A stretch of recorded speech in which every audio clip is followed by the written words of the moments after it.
Градоначалникот на општина Ѓорче Петров, Александра Стојковски, заедно со професорите од Институтот за специјална едукација и рехабилитација во рамките на Филозофскиот факултет, го посетија првиот центар во Република Македонија за сензорна интеграција и психомоторна реедукација, кој неодамно беше изграден во градинката Пампурче во Ѓорче Петров.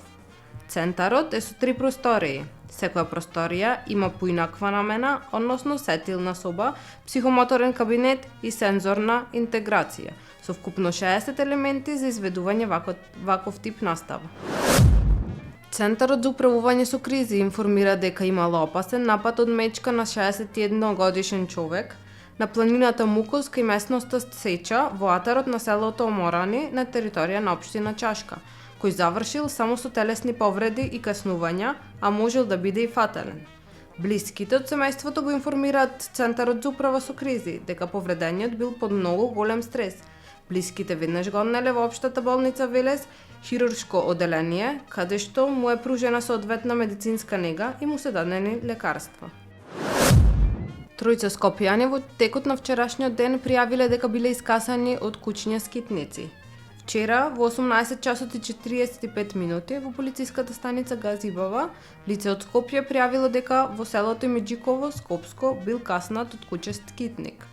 Во 20 часот и 55 минути во полициската станица Центар, скопјанец пријавил дека на Кеј, 13 ноември, во Скопје бил каснат од кучест скитник. Во 21 часот и 50 минути во полициската станица Бит Пазар, било пријавено од лице од Скопје дека на улица 376 во Скопје бил каснат од куче скитник. На територијата на град Скопје изречени се вкупно 151 казна, меѓу кои за возење повеќе од дозволената брзина 15 санкции, 13 мерки за возење без возачка дозвола, 5 санкции за користење на мобилен телефон при возење и 9 санкции за некористење на сигурносен појас.